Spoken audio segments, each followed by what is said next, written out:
Hello everyone. तो आज की वीडियो में हम करेंगे unit 2 which is matrix and determinant के प्रीवियस ईयर क्वेश्चन। और इसमें हम सॉल्व करेंगे 2024 में जो अभी पेपर हुआ था उसको हम सॉल्व कर रहे हैं। लास्ट वीडियो में हमने यूनिट 1 कवर किया था, तो स्टार्ट करते हैं यूनिट 2। फर्स्ट क्वेश्चन जो था एमसीक्यू का वो ये था, ए बी और इज इक्वल टू ए। ये गिवन एक्सप्रेशन कि ए बी ए के इक्वल है and B A is equal to B. तो बी स्क्वायर बी की वैल्यू क्या होगी? तो क्या होता है, अगर इस टाइप के क्वेश्चन में अगर आप कभी सोचो कि मैं ए कोई मैट्रिक्स ले लूँ, बी कोई मैट्रिक्स ले लूँ एंड देन सॉल्व करूँ, तो कभी पॉसिबल नहीं है। ऐसे में आपके आंसर्स करेक्ट नहीं आते। तो आपको क्या करना होता है, इन्हीं दोनों एक्सप्रेशन को यूज़ करके और कुछ मैट्रिक्सेस की प्रॉपर्टीज़ को यूज़ करके आपको ये सॉल्व करना होता है। जैसे कि सबसे पहले यहाँ देखो, ए बी किसके इक्वल गिवन है? ए के, ठीक है, और बी ए गिवन है बी के। तो आप किसी भी इक्वेशन में हमें ना बी स्क्वायर की वैल्यू चाहिए, क्योंकि अगर मुझे बी स्क्वायर पता चल गया, बी पता चल गया, तो मुझे आंसर मिल जाएगा। तो ये रहा मेरे पास बी।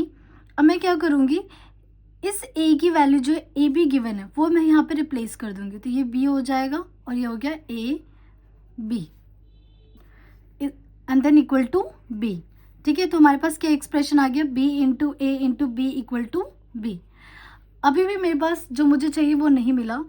अब क्या करना है, देखो बी ए की वैल्यू क्या दे रखी है हमें? बी गिवन है। तो ये जो आपको बी ए दिख रहा है इसकी जगह हम क्या लिख देंगे? बी लिख देंगे। और ये this already B is equal to B. Matrix में जब दो चीज़ें को मल्टीप्लाई करेंगे तो this become B square equal to B. तो ये आ गया कि बी स्क्वायर की वैल्यू क्या हो गई हमारे पास? बी हो गई।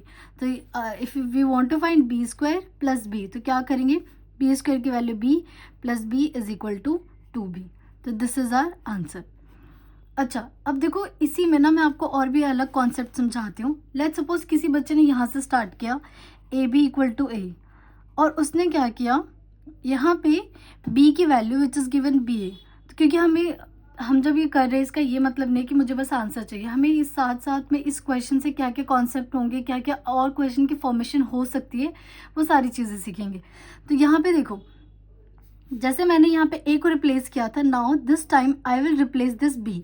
तो बी की वैल्यू क्या गिवन है? B A. तो ए बी की जगह मैंने लिख दिया B A is equal to A. वैसे तो ये मेरा आंसर है, लेकिन ये मैं फर्दर कॉन्सेप्ट समझा रही हूँ कि और क्वेश्चन क्या पूछ सकते हैं। इसको हम लिख सकते हैं A B into A equal to A.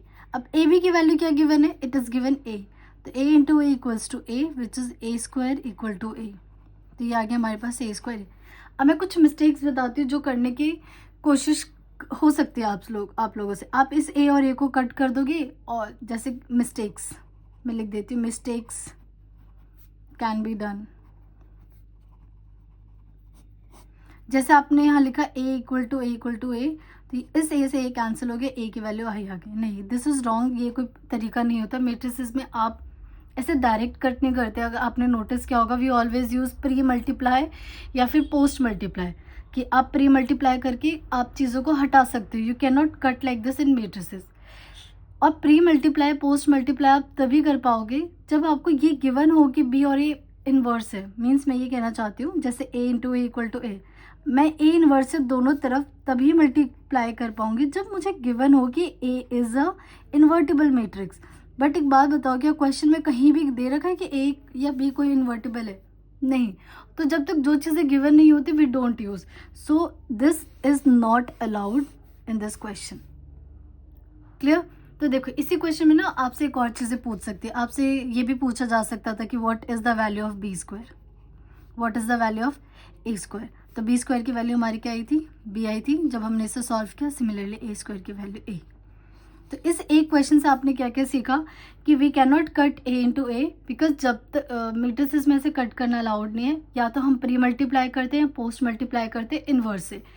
Pre multiply post multiply में तभी कर पाती है अगर क्वेश्चन में ये गिवन होता कि ए इज इन्वर्टिबल या B is invertible. Since this information is not given, so we can not apply this thing.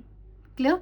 So correct answer is, क्योंकि क्या हुआ होगा, कुछ बच्चों ने ऐसे कट करके इसी क्वेश्चन में b की वैल्यू i निकाल दी होगी, तो i प्लस आई 2y भी आंसर देखो यहाँ पे अवेलेबल। तो this is wrong, correct answer is 2b। Now this question very important. इसलिए इंपॉर्टेंट है क्योंकि सीबीएसई ना बार बार एक ऐसा क्वेश्चन तो ज़रूर देता है। और यहाँ से मैं कुछ चीज़ें आपको बताऊंगी जो आपको याद भी करनी है। देखो, सबसे पहले जब भी ऐसा क्वेश्चन हो तो बच्चे, सबसे पहला स्टेप बच्चों का होता है कि they start finding the determinant, कि 42 कर दो एंड देन -2 एंड देन +5। देखो, सीबीएसई चाहता ही नहीं है कि आप यहाँ पे डिटर्मिनेंट यूज़ करो, they want you to use the property of determinants. अब इसमें कैसे पता चलेगा? सबसे पहले जब भी कोई नंबर बहुत बड़ा हो, लाइक 2 नंबर्स गिवन हो और तीसरा कॉलम या तीसरा रो या कोई भी कॉलम या कोई भी रो आपको बड़े नंबर्स दिखे और 2 छोटे, इसका मतलब जो थर्ड जो भी कॉलम है या रो है वो 2 से मिलकर बना है। जैसे इफ़ यू सी 42 को मैं क्या लिख सकती हूँ? 5 विच इज़ इन थर्ड को 5 इंटू 8, या ऐसे समझ लो, can I write this 2 + 5 into 8। Similarly 79 को क्या लिख सकती हूँ? 7 + 9 इंटू 8, 9 8 जो 72, 72 + 7 79। सिमिलरली 29 को क्या लिख सकते हैं हम?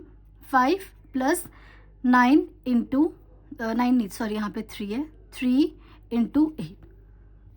तो हम क्या ऑब्जर्व करें कि जो आपका कॉलम 1 है, कॉलम 1 कैसे बन रहा है? Column 2 + 8 times of column 3। So can I say column 1 is dependent, column 1 is dependent on C2 and C3, ठीक है। और we can say कि column 1 can be represented, column 1 को हम क्या लिख सकते हैं? C2 + 8 times of C3। तो हमने डिटर्मिनेंट्स में एक प्रॉपर्टी पढ़ी है कि if any row या or any column is dependent on other rows or column then the determinant is 0। सो इसका जो आंसर है, जो यहाँ पे डिटर्मिनेंट, इसका आंसर आप डायरेक्ट 0 लिखोगे। जैसे मैं कुछ और एग्जांपल्स फॉर्म करती हूँ। मान लो मैंने एक एग्जांपल दिया, इसको समझाती हूँ क्यों ऐसा होता है। Let's suppose this is 2 and this is -1, this is C1। मैंने C2 को क्या किया? इसका 3 टाइम्स ले लिया, तो विच इज 6 एंड -3। अब ज़रा इसका डिटर्मिनेंट फाइंड करना। अगर इसका डिटर्मिनेंट फाइंड करोगे तो क्या आएगा? -6 और ये हो जाएगा आपका +6 विच इज़ 0। तो यू कैन सी जब भी कोई भी कॉलम या कोई भी रो दूसरे पे डिपेंडेंट है, मीन्स उसका 2 टाइम्स करके या 2 कॉलम्स को ऐड करके बन रहा है, तो उसका डिटर्मिनेंट हमेशा 0 होता है। फॉर एग्जाम्पल एक और एग्जाम्पल ले लेते हैं। अगर मैं आपको दे दूँ 1 1 और 2 3 4 एंड -1, अब मैंने एक थर्ड कॉलम बनाया जो इन दोनों को ऐड करके हो रहा है, तो 3 + 1 4, 4 + 1 5 एंड ये आ गया आपके पास 1। अब ज़रा आप इसका डिटर्मिनेंट निकालें, इसका डिटर्मिनेंट 0 होगा। Why 0? Because column 3 is the sum of column 1 and column 2। तो इस क्वेश्चन से आपको ये याद रखना है कि कोई भी क्वेश्चन हो, जब आपको दिख जाएगी एक कोई कॉलम, या कई बार क्या होता है आपको ना ऐसे भी क्वेश्चन दिया जा सकता है, जैसे लेट्स सपोज ये दे दिया, मैं 3 मैट्रिक्स दे रही हूँ, 101 203 356, ठीक है, ये दे दिया। उसके बाद दे दिया इन्होंने 8 -3 4, और मैं इसका ट्रिपल ले लेती हूँ, 24 -9 और 3 4 = 12। ये क्वेश्चन दे दिया। अब जिसको ये प्रॉपर्टी पता होगी, मान लो क्वेश्चन है, तो बच्चे क्या करेंगे? जल्दी से डिटर्मिनेंट फाइंड करना शुरू कर देंगे। लेकिन इसमें ट्रिक क्या है? क्योंकि देखो ये वाला कॉलम ना बहुत बड़ा दिख रहा है, ठीक है, और अगर किसी को ये पता हो कि इसका डबल है, ये जो रो कॉलम 3 इसका ट्रिपल है, तो वो इसका डिटर्मिनेंट निकालेगा ही नहीं और इसका आंसर डिटर्मिनेंट डायरेक्ट 0 हो जाएगा। तो ये चीज़ें याद रखनी है, क्योंकि सीबीएसई का ही फेवरेट क्वेश्चन ही बार बार देता है, ठीक है। Now let's do the question number 3। Question number 3 दो पार्ट्स हमारे पास, दिस और दिस। तो स्टार्ट करते हैं ए से। A is given 1 -1 0 7। हमें क्या करना है? इस we have to find the value of K such that this is equal to 0। एक तो पहली बात ये 0 नहीं होता, ये होता है हमारे पास 0 मैट्रिक्स। जितने भी ऑर्डर का है यहाँ पे सेम ऑर्डर की हमारी 0 मैट्रिक्स होगी। Clear? Now we have to find A square. तो सबसे पहले ए स्क्वायर के लिए क्या करेंगे? बच्चे क्या करते हैं? ए स्क्वायर में डायरेक्ट इसको 2 से मल्टीप्लाई कर देते हैं कि 2 0 -2 14। नहीं, ए स्क्वायर का मीन है ए इंटू ए, देन मल्टीप्लाई 1 -1 0 7 1 -1 0 7। मल्टीप्लाई करने का क्या तरीका होता है? यहाँ से हमेशा राइट साइड से फर्स्ट कॉलम को पिक करो और यहाँ लिखो, ठीक है। फिर इसको 1 × 1 1, -1 × 0 0, 1 इंटू -1 देन -7। अब 0 को लिखो और ये हमारे पास क्या है 7, तो 0 से कुछ भी मल्टीप्लाई करोगे 0, 7 इंटू 0 0, फिर 0 into -1 sorry I am so sorry 0 और ये 7 7 सा 49। तो ये ए स्क्वायर क्या आ गया हमारे पास 1 -8 0 एंड 49। ओके नाउ अब फ्रॉम क्वेश्चन में हमें क्या गिवन है ए square -8a plus K I is equal to 0। A square हमारे पास क्या आ गया 1 -8 0 49 और व्हाट वी हैव -8a -8 और a की वैल्यू क्या है 1 -1 0 7 के आई है, तो आई ऑब्वियस से बात है हम क्या लेंगे 2 क्रॉस 2, तो 1 0 0 1 एंड इज इक्वल टू 0 0 0 0। अब इसे सॉल्व करते हैं तो ये आ जाएगा 1 -8 0 49। पहले क्या करते हैं इस 8 को मल्टीप्लाई कर देते हैं, माइनस बाहर ही है तो 8 0 -8 एंड 8 7 ज़ा 56 प्लस के 0 0 के इज इक्वल टू 0 0 0 0। अब देखो क्योंकि एमसीक्यू है तो हमें एक स्टेप्स तो दिखाना नहीं है, तो और हमें किसकी वैल्यू फाइंड करनी है के की वैल्यू फाइंड करनी है।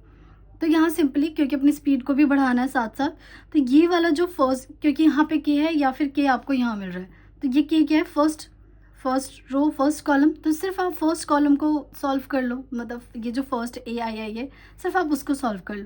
तो जैसे मैं सॉल्व कर रही हूँ 1 -8 -7 प्लस के, बाकी यहाँ पे क्या आ रहा है अभी मुझे उससे फ़र्क नहीं पड़ेगा, रीज़न इज क्योंकि मुझे के की वैल्यू निकालनी और यहाँ पे जो भी हो I don't know is equal to 0 0 0 0। अब ये वाली टर्म क्या होनी चाहिए, ये सारी टर्म हमारी किसकी इक्वल होनी चाहिए 0 की, तो -7 यहाँ पे लिख देती हूँ -7 प्लस के इक्वल टू 0, सो के की वैल्यू 7। अब क्या हो, अब एग्ज़ाम में अगर आप सोचो कि मैं इसको पूरा सॉल्व करूँ, 1 मार्कर का क्वेश्चन है, सिर्फ उतना ही करो जितनी ज़रूरत है। नाउ ये और वाला पार्ट है, इसमें ये चीज़ गिवन है, देखो सबसे बेसिक क्वेश्चन है, इससे इजी ना पूरे मुझे नहीं लगता है पूरे पेपर में होगा। तो आपको क्या करना है, सिर्फ ये वाला जो पार्ट है विच इज़ A11 किसके इक्वल होगा, दिस वाले मैट्रिक्स के A1, this is equality of matrix जहाँ पे आपको करस्पॉन्डिंग एलिमेंट्स को क्या करना है इक्वल करना है, means x minus Y is equal to -1, 2x minus Y is equal to 0, यहाँ से 2x plus Z equal to 5 and 3z plus w equal to 13। We have to find the value of x y z and w। तो elimination use करो, यहाँ पे दिख रहा है already y का कंपोनेंट सेम है, तो यहाँ पे माइनस प्लस और यहाँ माइनस, ठीक टर्म कैंसिल होगी, यहाँ से आ गया -x, ऊपर से ये -1, x की वैल्यू आ गई 1, x 1 है, तो इन दोनों में से किसी में पुट कर दो 1 माइनस वाई इक्वल टू -1, ये -1 -2 हो जाएगा, तो y की वैल्यू आ गई 2, x आ गया y आ गया। नाउ z, फॉर z इसमें क्या कर दो 2x plus Z equal to w, x की वैल्यू 1 पुट करते हैं plus Z equal to sorry 5 है ना यहाँ पे 5, तो z की वैल्यू कितनी आ गई 3। नाउ इसमें z पुट कर दो 3 into 3 plus w equal to 13, तो w इक्वल टू 9, 3 3 जा 9 4। Now question number 4, Cramer rule apply करना है to solve the system of equations. तो मैं क्रेमर रूल का भी कॉन्सेप्ट समझा देती हूँ यहाँ क्वेश्चन के साथ ही। तो सबसे पहले वी ड्रॉ ए, ठीक है, A which is coefficient matrix 2 11 3 और -5, then we will write B which is 5 and 6। अब हम सबसे पहले डी निकालते हैं। डी क्या होता है, एक्स निकालने के लिए formula is D upon d1, Y निकालने के लिए D upon d2।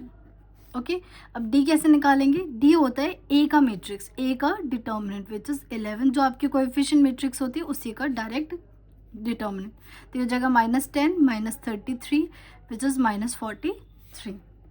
Okay, now d1 का क्या मतलब होता है, d1 उस मैट्रिक्स का डिटर्मिनेंट होता है, ऐसे याद रखना 1 है, मीन्स फर्स्ट कॉलम को रिप्लेस कर दो किससे, b से, तो यहाँ लिख दिया मैंने 5 एंड 6 और यहाँ पे 3 एंड -5, तो कितना आ गया -25 -18 विच इज अगेन -43।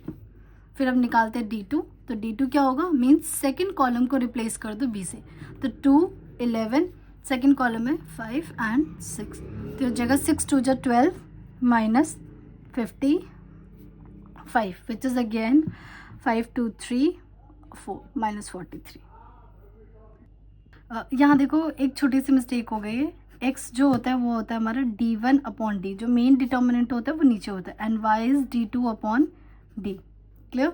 तो चलो पुट करते हैं। तो x की वैल्यू, d1 की वैल्यू क्या है -43, d कैपिटल D की वैल्यू भी -43 which is equal to 1, and y is d2 is again -43 and this is -43, तो it is equal to 1। Clear?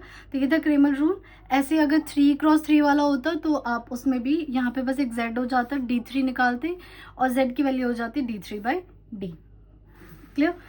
Now case study, very important, बहुत अच्छा case study था ये। If there are 8 children less, everyone gets 10 rupee more. However if there are 16 children more, everyone gets 10 rupee less. Based on the information, इसमें given है number of children in orphanage home be x and the amount to be donated to each child is y। तो x और y इन्होंने already दे रखा है और ये कुछ इन्फॉर्मेशन दे रखी है। सबसे पहले हमें सिस्टम इक्वेशन को ड्रॉ करना है। तो देखो यहाँ ना एक चीज़ समझो, मान लो एक पार्टी है, एक पार्टी में 10 बच्चा है और मैंने हर एक बच्चे को 2 रुपये दिए। हर एक बच्चे को मैंने कितना दिया? 10 रुपये दिए, 2 रुपये। आई नो इट्स वेरी कम, लेकिन इट्स ओके। तो कितने रुपीज़ मैंने बच्चों को दिए है? तो आप क्या करोगे, अगर एक बच्चे को 2 है तो 10 बच्चे को 20, तो वही चीज़ यूज़ कर। अब मान लो 10 की जगह 2 बच्चे कम आते हैं तो आप क्या करोगे? 8 हो जाएगा। तो मैं हर एक बच्चे को 3 रुपये दे रही हूँ। क्लियर? यही चीज़ आपको क्या करनी है? यूज़ करनी है। तो यहाँ x दे रखा है, y दे रखा है।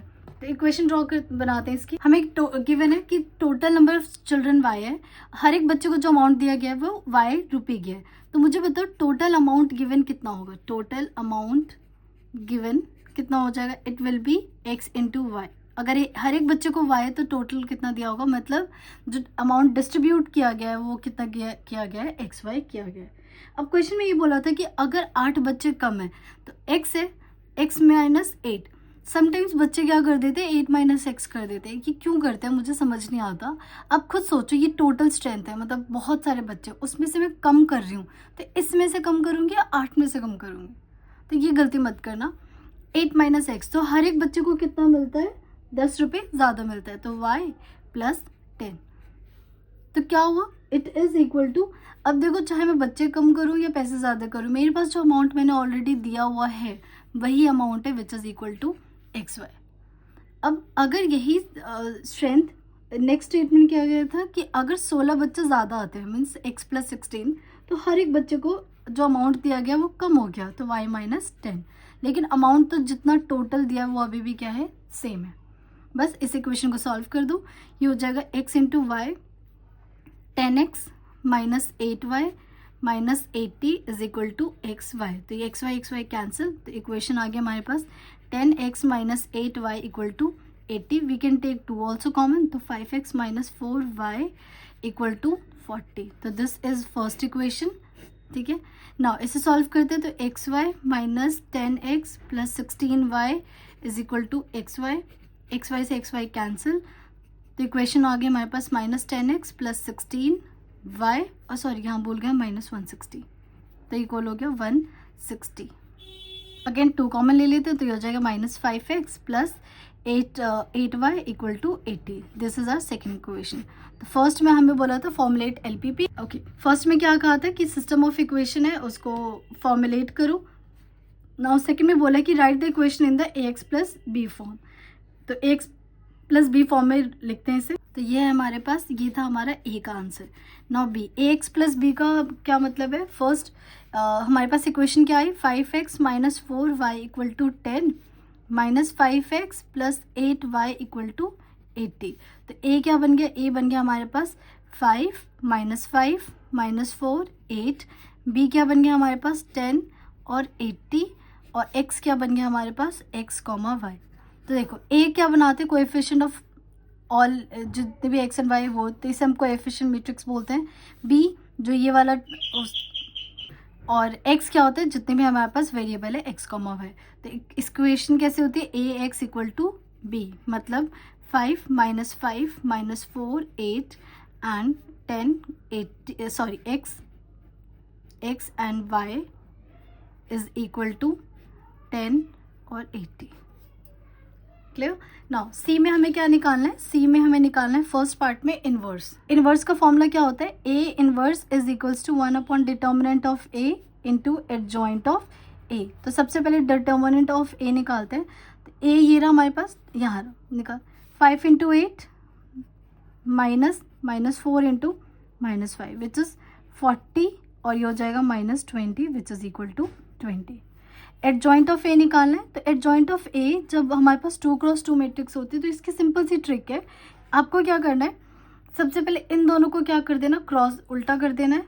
तो ये हो जाएगा 8 और ये हो जाएगा 5 इंटरचेंज, और इसमें हमें क्या करना है, ये बन जाएगा 4 और ये बन जाएगा 5। ठीक है, तो ए इनवर्स कितना आ गया, ए इनवर्स हो गया 1/20 ऑन 8 5 4 5। क्लियर। नाउ नेक्स्ट में हमें क्या करना है, और वाले में we have to find the value of X and Y. तो बस एक्स देखो, ए एक्स किसके इक्वल था, बी के इक्वल था। X equal to A inverse B हो जाएगा, क्योंकि देखो A X equal to B है, हम क्या करते प्री मल्टीप्लाई करते, pre multiply by A inverse. Pre मतलब पहले, तो यहाँ पे इनवर्स किया ए एक्स और यहाँ पे भी ए इनवर्स किया बी। तो ये तो क्या बन गया, I X equal to A inverse B. X की वैल्यू क्या आ गई, ए इनवर्स बी। तो ये आप, तो बस अब आपको ए इनवर्स की वैल्यू यहाँ पे पुट करनी है। तो X equal to, this is concept. ठीक है, अब ए इनवर्स अभी हम ऊपर ऑलरेडी निकाल चुके हैं विच इज़ 1/20 8 5 4 5 और बी की वैल्यू हमने क्या लिखा था, बी यू कैन सी ये रहा 10,80। तो बस यहाँ पे हम लिख देते हैं 10 और 80।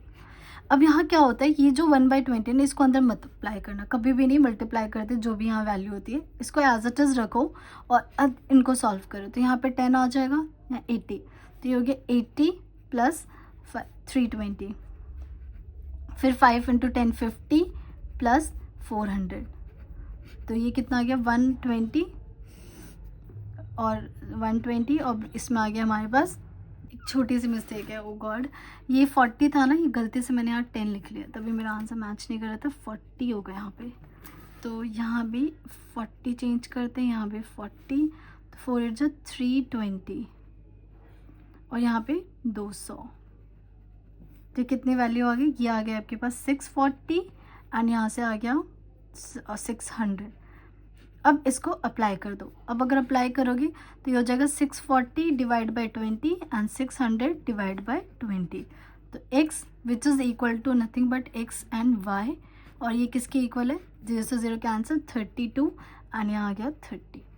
मीन्स x जितने भी बच्चे हैं, टोटल नंबर ऑफ स्टूडेंट है चिल्ड्रन है 32 एंड हर एक बच्चे को जो अमाउंट दिया जा रहा था वो 30 दिया जा रहा था। Okay, thank you everyone.